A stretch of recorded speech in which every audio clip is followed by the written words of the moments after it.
మీ business ఏదైనా మీ ఊర్లో promotion చేయాలంటే అది సుమన్ టీవీతోనే సాధ్యం. ఇప్పుడే సంప్రదించండి. Welcome to Suman TV. నేను మీ విక్రమ్ దేశెట్టి. వృక్షో రక్షతి రక్షితః అంటారు. అంటే మనం రోడ్డు మీద వెళ్ళేటప్పుడు అలాంటి బోర్డులు చూస్తూ ఉంటాం, చదువుకుంటూ ఉంటాం. ఇదిగో ఇలాంటి ప్రోగ్రాంలు చేసినప్పుడు మేము చెప్తూ ఉంటాం. ఇవన్నీ కూడా ఆచరణ యోగ్యంగా అవుతాయా? నిజంగానే మనకున్న ఈ బిజీ లైఫ్లో వృక్షాలని చెట్లని మనం కాపాడగలమా? ఎస్, చాలామంది ఇదే క్వశ్చన్ అడుగుతుంటారు. జనరల్గా ఒక చెట్టు బాగుంటేనే మనం బాగుంటామని చాలామంది నమ్ముతుంటారు, కానీ ఆచరణలో మాత్రం చాలా తక్కువ మంది రైతులు కావచ్చు, లేకపోతే పర్యావరణ ప్రేమికులు వాటి వైపు అడుగులు వేస్తూ ఉంటారు. ఇప్పుడున్న ఈ రోజుల్లో మనం బాగుండాలంటే మన చుట్టూ ఉన్న పరిసరాలు చక్కగా గ్రీనరీ తోటి నిండిపోయి ఉంటే అది మనకి ఎంతో ఆరోగ్యం అంటూ కూడా చాలామంది అంటే వృక్షాలు బాగుండాలి, పొడవి బాగుండాలని భావించే మొత్తం అందరూ కూడా చెప్తున్న పరిస్థితి ఉంటుంది. ప్రస్తుతం నేను కడియం ఉన్నాను. కడియం అంటేనే తెలుసు, యావత్ దేశానికి కూడా ఇక్కడి నుంచి భారీ వృక్షాలు వెళ్ళిన హిస్టరీ ఈ కడియం నర్సరీలకు ఉన్నాయి. మరి కడియం నర్సరీలో ఇప్పుడు గతంలో మనం చూసుకున్నట్టయితే ఎన్నో విదేశీ పెద్ద పెద్ద వృక్షాలని అక్కడి నుంచి ఎగుమతి చేసుకొని ఇక్కడి నుంచి ధీరుభాయ్ అంబానీ లాంటి వాళ్ళకి కూడా వెళ్ళిన పరిస్థితిని మనం చూసాం. అంటే స్వదేశీ మొక్కలే కాదు, విదేశీ మొక్కలే కాదు, స్వదేశీ మొక్కలను కూడా మనం ఎందుకు ఇలాగా మనం చేయలేము? ఎందుకంటే పెద్ద పెద్ద రావి చెట్లు కావచ్చు, మర్రి చెట్లు కావచ్చు, వేప చెట్లు ఎన్నో సంవత్సరాలుగా పెరుగుతుంటే పెద్ద పెద్ద వృక్షాలు మాన్లై ఉంటాయి. అవన్నీ కూడా ఏదో వెంచరేస్తున్నామో లేకపోతే రోడ్డు డివైడింగ్లోనూ చాలా ఈజీగా వాటిని నరికి పక్కన పడేస్తూ ఉంటారు. కాకపోతే అలాంటి వృక్షాలని కూడా బతికించి మళ్ళీ పునర్జీవం ప్రసాదించేదే ఒక టెక్నిక్ని ఈ కడియం నర్సరీ రైతులు చేస్తూ ఉన్నారు. మరి విదేశాల కన్నా స్వదేశం మొక్క గొప్పదని గుర్తించి దాన్ని బ్రతికించడానికి కష్టపడుతున్న మూర్తి గారి నర్సరీలో ఉన్నాం. ఇది ఉమాపార్వతి నర్సరీ. ఈ నర్సరీలో మూర్తి గారు అంటే ఎన్నో ఏళ్లగా అంటే వృక్షాలు బాగుంటేనే మానవ మనుగడ బాగుంటుందని కృషి చేస్తున్న మూర్తి గారు, అసలు ఈ ఆలోచన ఎలా వచ్చిందండి? అంటే జనరల్గా మనం చూస్తుంటే పెద్ద పెద్ద విదేశీ మొక్కలన్నీ కూడా షిప్పుల్లో తీసుకొచ్చి ఎక్కడి నుంచి మనం అంటే వ్యాపారంగా కూడా చేసిన పరిస్థితి ఉంటుంది. బట్ మన ఈ ఐడియా ఎలా వచ్చిందంటారు? నేను ఎక్కువగా సుబ్రహ్మణ్య స్వామి టెంపుల్కి వెళ్తూ ఉంటాను. ఎప్పటి నుంచో పూర్వం నుంచి ఒక టెంపుల్కి వెళ్ళి అక్కడ రావి చెట్టు తాడి చెట్టు కలిపి ఉండేది. అయితే ఒక వారం నేను వెళ్తుల్లోకి మర్రి చెట్టు పడిపోయి ఉంది. సరే దీన్ని మళ్ళీ నిలబెట్టి ఏం చేస్తారో ఏంటో అనుకున్నాను. నెక్స్ట్ వారం ఒత్తులుగా దాన్ని ముక్కలుగా కట్ చేస్తారు. ఎందువల్ల అంటే దాన్ని ఇంకా లేపలేము, బ్రతికించలేము అని చెప్పేసి ఏళ్ల సంవత్సరాల చరిత్ర ఉన్న ఎంతో దైవంతో కూడుకున్న చెట్టు పడిపోతే ఎవరు చేయలేము, నిలబెట్టలేకపోయారు. మనం ఇలాగ ఎందుకు ఆలోచించకూడదు? ఎంతోమంది ఫీల్ అయ్యారు, అయ్యో చెట్టు ఉంటే బాగుండు, చెట్టు ఉన్నప్పుడు నాకు ఆ మంచి జరిగింది, ఈ మంచి జరిగింది అనుకున్నారు. తీరా చెట్టు లేదన్నా ఫీల్ అయ్యారు. అప్పుడు నాకు ఒక ఆలోచన అవుతుంది, ఈ చెట్టును మనం ఎందుకు బతికించకూడదు, ఇలా తాడి చెట్టు మీద మర్రి చెట్టును ఎందుకు బతికించుకోవాలి ఆలోచనతో చేసాం. మీరు ఇప్పుడు చూసినట్టుంటే చూడండి, జనరల్గా రావి చెట్టు మర్రి చెట్టు ఉంటాయి, విడివిడిగా ఉంటాయి.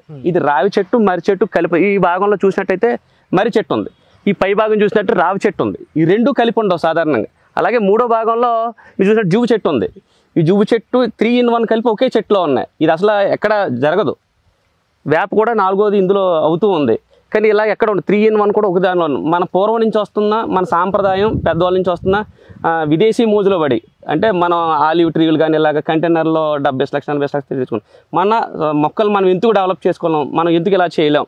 నేను చూసి పడిపోయిన చెట్టుని నిలబెట్టలేక నేను ఎంత బాధపడ్డానో అలాగే చాలామంది బాధపడుతుంటారు. ఇప్పుడు ఇళ్ళ మధ్యలో కానీ లేఅవుట్లో కానీ ఉన్న మొక్కల్లో మనం ఏదైతే చేస్తున్నామో అందరూ కనీసం ట్రై చేస్తారు. మొక్క పాడవకుండా మన సంస్కృతి సాంప్రదాయాలు తగ్గట్టు తరాలకి ఇలా నిలబడాలని చెప్పేసి ఆలోచనతో పెట్టడం జరిగింది. అంటే ఇప్పుడున్న రోజుల్లోనే ఒక మొక్కని బ్రతికించడానికి, వృక్షంగా చేయడానికి అసలు ఈ ఆచరణ సాధ్యమేనా అనే పరిస్థితులు మనకు కనిపిస్తున్నాం. బట్ ఇలా అంటే ఇది ఒక కాంబినేషన్ మీరు చెప్తున్నారు, అంటే 3 వృక్షాలు అందరూ కలిసింది.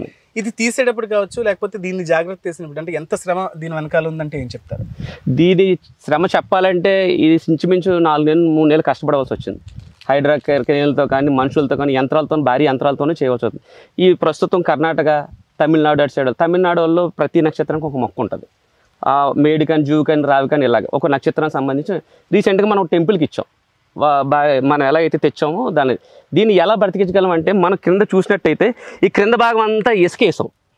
వేరే అన్నది కిందకి వెళ్ళక రొటేట్ అవుతూ ఉంటుంది. ఈ రొటేట్ అవ్వడం వల్ల ఈ రూట్స్ అనేవి కిందకి వెళ్ళవు.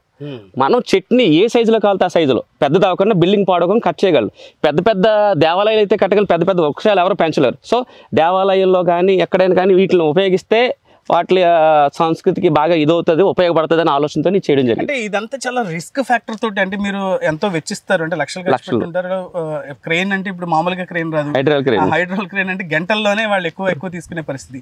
అంటే ఇంత ఇన్వెస్ట్ చేస్తున్నప్పుడు ఒక భయం కానీ లేకపోతే రిస్క్ చేస్తున్నామని ఇటు ఫ్రెండ్స్ కావచ్చు లేకపోతే ఇతర నర్సరీ ఓనర్స్ దగ్గర నుంచి ఇలాంటి క్వశ్చన్స్ వచ్చినాయా మీకు? వచ్చింది, చాలా వచ్చినాయి. ఎందుకు ఇంత పెద్ద పెద్ద మొక్కలు పడుతున్నాం, ఎవరు కొంటారు వీటిని? సుమారు మీరు చూసినట్టు మొక్క 29 టన్నులు వచ్చింది. దాన్ని లేపడానికి 60 టన్నుల క్రెయిన్లు వాడవలసి వచ్చింది. ఎంతో రిస్క్తో కూడుకుని దీనికి వాడే కెమికల్స్ కానీ లక్షల్లో ఖర్చు అవుతుంది. కానీ మనం సొంతంగా మనం ఏదైతే ఫీల్ అయ్యామో, మనం ఏదైతే దేవుడి చెట్టుగా పూజించి చెట్టు కోల్పోయినప్పుడు ఎంత ఫీల్ అయ్యామో, ఎవరో ఫీల్ అవ్వకూడదు. నెక్స్ట్ ఎవరు కూడా ఇలాంటి చెట్లు పాడైపోతున్నప్పుడు ఎవరో ఒక ఆలోచన, కనీసం 10 మందిలో ఒక్కలైనా సరే ఈ చెట్లు మనం ఎలా బతికించుకోవచ్చు ట్రై చేయాలని ఆలోచన. మూర్తి గారు, అంటే మీ నర్సరీలో ఎన్ని మొక్కలు సేకరించారు, ఏ రకాలు సేకరించారంటే ఏం చెప్తారు? వృక్షాలు అని మొక్కలు అనకూడదు, వృక్షాలను. ఇది మీరు చూసినట్టే తాడి చెట్టు సాధారణంగా 40 నుంచి 50 మొక్కలు ట్రై చేసి దీనికి రూటింగ్ పెట్టి 3 months ఉంచాం. సాధారణంగా తాడి చెట్టు బతకడం అంటే హైలీ ఇంపాసిబుల్. మీరు చూసినట్టు మన దగ్గర తాడి చెట్టు చూస్తే మీరు గెలలు కూడా వచ్చాయి. ఎక్కడ సాధారణంగా ఇది ఎవరో ట్రై చేసిన సక్సెస్ అవ్వలేదు, మనం అయితే సక్సెస్ అయ్యామని అనుకుంటున్నాం. తాడి చెట్టు సాధారణంగా ఎవరో రోడ్డు పక్కన ఉన్న తాడి చెట్టే కదా అనుకుంటారు, కానీ తాడి చెట్టు తీసి బతికించడం అనేది చాలా కష్టంతో కూడుకున్న పని.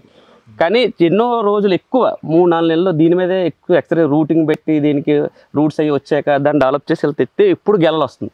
మన దగ్గర ఉన్న అరుదైన మొక్కల్లో తాడి చెట్టు ఒకటి ప్రథమంగా చెప్పుకోవచ్చు. ఇక్కడ ఉమాపార్వతి నర్సరీలో ఇంకొకటి అట్రాక్ట్ చేస్తుంది చీమ చింతకాయ చెట్టు. అంటే జనరల్గా చీమ చింతకాయలని అంటే ఇప్పుడు పిల్లలకి తెలియకపోవచ్చు, కానీ 80s కిడ్స్ అందరికీ కూడా చీమ చింతకాయలు చక్కగా తినేవాళ్ళు. అంటే ఈ చీమ చింతకాయ చెట్టు ఏంటంటే చాలా గుబురుగా ఉంటుంది, పక్షులకి ఆవాసంగా ఉండడానికి చాలా ఉంటుంది. అంటే ఎన్నో రకాల పక్షులకి ఇదే ఆవాసాన్ని ఇస్తుంది. ఇలాంటి చెట్లు కూడా అంటే ఎక్కడో కొట్టి పడేస్తే అక్కడి నుంచి ఎంతో శ్రమతో కూర్చి మూర్తి గారు ఇక్కడికి వచ్చి తీసుకున్న పరిస్థితి. మూర్తి గారు, అంటే మీరు చెప్తున్నారు భారీ కేన్లు కావచ్చు, లేకపోతే అంటే ఒక చెట్టుని కొట్టేస్తే చాలామంది ఏంటంటే ఒక ఇల్లు కట్టుకోవాలంటే మర్రి కానీ రావి కానీ ఇలాంటి చెట్లు ఉంటే ఇంటికి బేట వేస్తాయని మొత్తం భయపడుతూ ఉంటారు. మరి ఎలాంటి పరిస్థితులు మీరు తీసుకొస్తూ ఉంటారు? ఇక్కడికి వచ్చిన తర్వాత ప్రాసెస్ ఏం చేస్తూ ఉంటారు? సాధారణంగా ఇళ్ళ మధ్యలో ఉన్న చెట్లకి ఏం చేస్తామంటే మనం ఇంటికి డ్యామేజ్ అవ్వకుండా మనుషులతో తవ్విస్తాం. ఫస్ట్ కింద మనుషులతో తవ్వించిన తర్వాత క్రెయిన్తో లిఫ్ట్ చేస్తాం. దాన్ని రూట్స్ అన్ని కట్ చేసేసిన తర్వాత అదే యంత్రాలను ఉపయోగించి లోన్కి వెళ్ళలేవు కాబట్టి మిషన్లు మనుషులతో పెద్ద పెద్ద గుణపాలను ఉపయోగించి సుమారు 2-3 రోజులు ఒక 20 మంది చుట్టూరు తవ్వి దాన్ని చేయగలం. మీరు చూసినట్టు సీమచింత, ఈ సాధారణ కొంగలు కానీ ఏదైనా ఇతర పక్షులు కానీ ఎక్కువగా సీమచింత మీదే అవుతూ ఉంటాయి. దీనివల్ల సీమచింతకి పక్షులకి నిలయంగా ఉంటుంది, ఇప్పుడు పూర్వం నుంచి వస్తుంది. మీరు ఇటు చూసారంటే కదంబ అమ్మవారికి ఎంతో ప్రీతిగాంచింది. ఈ అమ్మవారి దేవాలయాల్లో ఎక్కువ కదంబ మొక్కనే వాడుతూ ఉంటారు. దీన్ని కూడా ఎవెన్యూ ప్లాంట్స్ లాగా వాడుతూ ఉంటారు. దీన్ని ఈ కదంబ వృక్షం దేవాలయాల్లో అమ్మవారి టెంపుల్లో ఎక్కువగా పెడుతుంటారు. ఏంటంటే వచ్చిన వాటిని ఇక్కడికి వచ్చిన తర్వాత ప్రాసెస్ ఏం చేస్తారు? అంటే ఇదంతా కోకోపిట్ట లేకపోతే ఏమేమి వాడతారు, ఎంత జాగ్రత్తగా? ఇది కోకోపిట్ అన్నది ఏంటి వాటర్ స్టోరేజ్ కెపాసిటీ ఉండడానికి మాత్రమే వాడతాం. కింద ఇసుక, ఎర్రమట్టి, వర్మీ కంపోస్ట్, కెమికల్స్ 4-5 రకాలు మిక్స్ చేసి పైన ఈ పొట్టు అనేది వేస్తాం. ఎందుకంటే ఒక రోజు వాటర్ చేయపని ఇంకో రోజు వాటర్ కెపాసిటీ స్టోరేజ్ కెపాసిటీ ఉండడం వల్ల దీని పైన ప్రయత్నం. మరి ఇందులో ఉండే వేర్లు కిందకి వెళ్ళిపో మళ్ళీ తీయడంటే అది ఎలా ఉంటుందంట? కింద మేము ఇలాగైతే చూసినట్టయితే గ్రీన్ నెట్ రూట్స్ కిందకి వెళ్ళకుండా ఇసుక వేస్తూ ఉంటాం. మేము తీసేటప్పుడు ఈ మెస్ ఇప్పేసి దాంతో ఒక ముడిలాగా రౌండ్గా ప్యాకింగ్ చేసి ఇస్తాం. దానివల్ల ఏరు అక్కడ ఉన్న ఏదైతే రూట్స్ కొత్త వచ్చినా అన్నితో షిఫ్ట్ చేయడానికి ఈజీ అవుతుంది. దానివల్ల రూట్స్ కూడా అంటే వృక్షాన్ని తెచ్చిన తర్వాత ఇక్కడ మళ్ళీ దాన్ని పునర్జీవం అంటే ఎన్ని నెలలు మీరు ఓపిక్గా దానికి అంతా? సుమారు 5 నెలలు కష్టపడితేనే కానీ దీని చిగురు రూట్స్ మైనస్ అప్పుడే తెలుస్తుంది అంటారా? అంతే. ఎన్ని రకాల మొక్కలు ఇక్కడ తీసుకురొచ్చి? సుమారు 40 నుంచి 50 రకాల మొక్కలు తెచ్చాం. మీరు చూసినట్టయితే అక్కడ మేడి కానీ, లక్ష్మణ పల కానీ, వాటర్ యాపిల్ కానీ, పనస కానీ, కొంకుడు కానీ, రామాఫలం కానీ, సీతాఫలం కానీ, వాటర్ యాపిల్ కానీ, నాగమల్లి కానీ, మేడి కానీ, జువ్వు కానీ, ఇలా ఏ చూసినా సుమారు కొబ్బరి చెట్లు కానీ, ఫిల్టోఫామ్ కానీ, నేరేడు కానీ, మేడి చెట్లు కానీ. ఇందులో చూసినట్టయితే మీరు మర్రిలోనే 2-3 రకాలు ఉంటాయి. సాధారణంగా మర్రి మొక్క పెద్ద పెద్ద ఓడలతో ఉంటుంది, కానీ మన దగ్గర చూసినట్టయితే ఓడలతో ఉన్న మర్రి ఉన్నది, సాఫ్ట్ మర్రి ఉన్నది. మీరు చూసినట్టయితే ఇదే ఓడల మర్రి పెద్ద పెద్ద ఓడలతో కూడుకుని ఉంటుంది. ఇది పెద్ద పెద్ద ఓడలతో. ఇంత పెద్ద మొక్కకు కూడా మీరు చూసినట్టయితే ఇక్కడ చిన్న చిన్న రూట్స్ ఉంటాయి. ఈ రూట్స్లోంచే మాకు బతికింది, ఏళ్ళు వచ్చిందని చదువు. మీరు చూసినట్టు ఇవన్నీ రూట్సే. ఈ రూట్స్ మనం ఇలా రొటేట్ చేసి కట్ చేసుకోవచ్చు.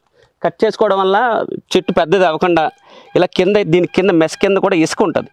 ఇసుక ఎక్కువ ఏరు కిందకి వెళ్ళకనే ఉంటుంది, ఏర్లు ఇలా బయటకు వస్తూ ఉంటాయి. కానీ ఇన్ కేసు మన పెద్ద అయిపోతుంది అంటే ఎక్కడికి వెళ్తే అక్కడ ట్రిమ్ చేసుకోవచ్చు దీన్ని. ఎన్ని రకాల మర్రీలు ఉన్నాయండి? మన దగ్గర 2-3 రకాల మర్రీలు ఉన్నాయి. ఇది ఊడల మర్రి, మీరు అటు చూసినట్టయితే చివరిగా సాఫ్ట్ మర్రి. ఇది మీరు చూసినట్టయితే ఈ మర్రి మొక్క ఇంచుమించుగా మీరు ఎటు చూసిన మర్రి అనేది ఓడలన్నీ కనిపించవు, ఓన్లీ సాఫ్ట్గా ఉంటుంది. ఇది ఓన్లీ లేఅవుట్లోనూ గెస్ట్ హౌస్లో వాటిలో అందంగా పెట్టుకోవడానికి మాత్రం ఉంటుంది. దీనికి ఓడలు ఉండవు, సాఫ్ట్ మర్రి అంటారు దీన్ని. ఇది సాఫ్ట్గా ఉంటుంది, చూడడానికి నీట్గా అందంగా కనబడుతుంది. మీరు అలా చూసినట్టయితే అది బాదం, అది గానుగా, ఉసిరి. ఇంత ఉసిరి చెట్టు ఎక్కడ ఉండదు, ఇది దేవాలయాల్లో ప్రసిద్ధిగా ఎంచుకుంటారు. ఉసిరి మొక్క సాధారణంగా ఎవరు ఇవ్వరు, ఇచ్చినా రేర్గా బతుకుతూ ఉంటాయి. కానీ మన దగ్గర ఇది బాగా డెవలప్ అయింది, బ్రాంచెస్తో పెద్ద పెద్ద సుమారు 30-40 సంవత్సరాల వయసు ఉంటుంది. కానీ ఒక స్థానం అంటే ఇక్కడికి వచ్చిన తర్వాత ఈ భారీ వృక్షాలని మీరు మళ్ళీ వాటికి పునర్జీవం పోసిన తర్వాత అంటే ఒక 5 నెలలు 6 నెలలు పట్టింది అనుకుందాం. తర్వాత ఇప్పుడు మీరు కర్ణాటక, తమిళనాడు కూడా దేవాలయాలకు పంపారు కాబట్టి అంటే అక్కడికి వెళ్ళిన తర్వాత మీరు ఎలాగ ఫిక్స్ చేస్తుంటారు? మళ్ళీ అక్కడ ఏమైనా మానిటరింగ్ ఉంటుందా ఆ మొక్కకి సంబంధించి? ఏమంటారు?